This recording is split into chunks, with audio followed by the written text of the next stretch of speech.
दहेज, समाज क्या कहेगा? हमें तो आपकी बच्ची पसंद आ गई है। हमारे लड़के की कद काठी के हिसाब से देखे तो दोनों की जोड़ी बहुत अच्छी लगेगी। जैसा आप सही समझे। बेटा योगेश, तुम दोनों को अगर टाइम चाहिए तो आपस में अकेले में कुछ बात कर सकते हो। हम बाहर चले जाते हैं। जी पिताजी, जैसा आप कहें। योगेश और सविता को अकेले वक्त देकर सब वहां से चले जाते हैं। चाय कैसी लगी? चाय भी अच्छी लगी और आप भी। सच में? हाँ, मैंने तो फोटो देख के ही हाँ बोल दिया था। मुझे भी आप अच्छे लगे। आपको कुछ पूछना हो तो पूछ लीजिए, जैसे खाना बनाना आता है या नहीं, घर के क्या क्या काम कर लेती हूँ, वगैरह वगैरह। वो तो मेरी माँ आपकी माता जी से पूछ ही लेंगी। वो मेरा डिपार्टमेंट नहीं है। इधर योगेश और सविता जिंदगी भर का साथ जोड़ने की बात कर रहे थे। उधर सविता के पापा योगेश के पिताजी के सामने हाथ जोड़ के खड़े थे। देखिए, हमारा बेटा पढ़ा लिखा है, अच्छी नौकरी करता है। उसमें जितना पैसा लगा है कम से कम उतना तो मिलना चाहिए ना। 10 लाख से कम में तो नहीं हो पाएगा। बेटी हमारी बहुत होनहार है और 7 लाख भी तो कम नहीं होते हैं ना जी। अगर आप हमारी बेटी को शादी के बाद काम करने देंगे तो 3 लाख तो 6 महीने में ही कमा लेगी। हमारे घर में ये सब नहीं होता। औरतें घर संभालती हैं और आदमी बाहर के काम। जरा मेरी बात तो समझिए। एक कार देने के बाद 10 लाख रुपए नगद देने में हमारी कमर टूट जाएगी। और इसके अलावा टीवी फ्रिज तो देना ही पड़ेगा। शादी की तैयारियां, मेहमानों की पूछ परख, बारातियों का स्वागत। बेटी की शादी में बाप पर बहुत दबाव होता है जी। देखिए, हमारा बेटा कोई दुकान में रखी चीज नहीं है जिसके ऊपर हम भाव ताव कर सके और आप उसे कम दाम में खरीद लेंगे। 10 लाख से एक भी रुपया कम नहीं होगा।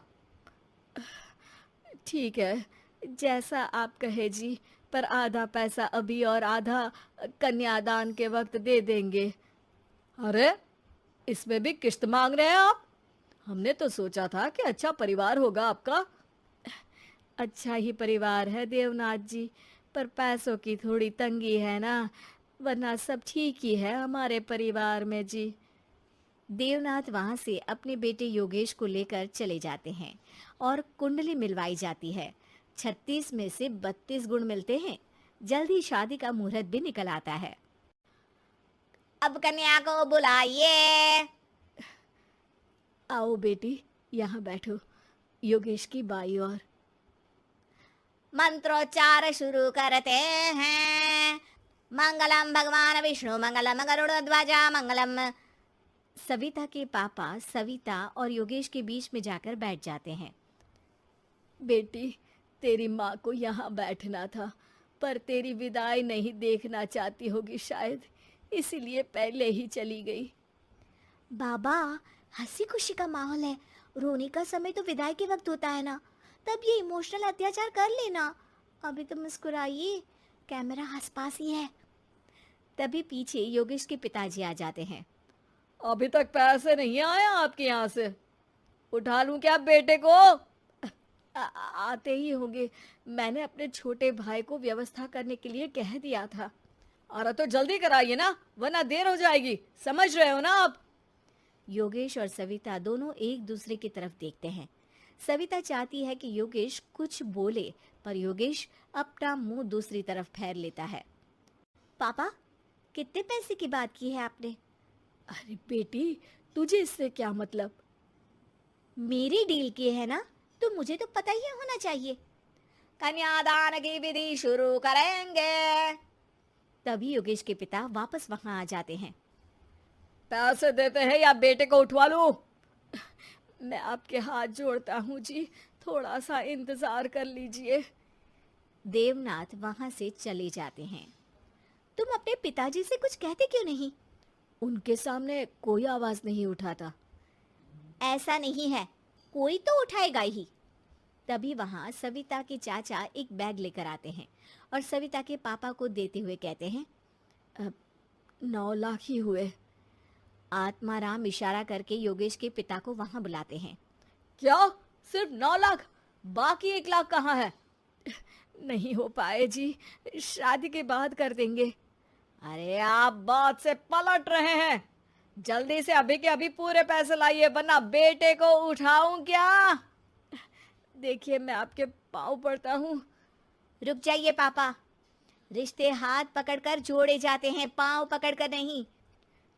बेटी तू चुप रह। नहीं, ये कब से बस कह ही रहे हैं कि उठवा लूं, पर कोई उठ ही नहीं रहा। लो, मैं ही उठ जाती हूँ। बेटा, अपशगुन हुआ। दहेज लेना सबसे बड़ा अपशगुन है, पाप है, पाखंड है। और योगेश, तुम्हें मैं पसंद हूँ तो कुछ बोलते क्यों नहीं? और तुम्हारे पिताजी, अरे देवनाथ जी, आपके नाम में ही बस देव है, काम तो आपके असुरों जैसे हैं। पर गलती आपकी नहीं, गलती मेरे पिताजी की है, जो आप जैसे लोगों को घर की दहलीज भी चढ़ने देते हैं। लेकिन एक बात साफ है, मैं आपके घर की दहलीज कभी नहीं चढ़ूंगी। अरे बेटा, समाज क्या कहेगा? यही कहेगा कि सविता के भीतर की माँ दुर्गा जाग गई थी, जिसने पापा के खिलाफ, गलत के खिलाफ आवाज उठाई। आसपास के लोगों ने जोरदार तालियां बजाई। समाज की तालियों से पता चला कि समाज क्या कहेगा। समाज ने सविता की बात को स्वीकार भी किया और उसको अपने सर आंखों पर भी बिठा लिया। सविता के पिता में हिम्मत जागी और उन्होंने कहा, देवनाथ जी, आप कह रहे थे ना बेटे को उठा लूं क्या? उठा लीजिए। हमारी बेटी को आपका लड़का पसंद नहीं है और हमें आप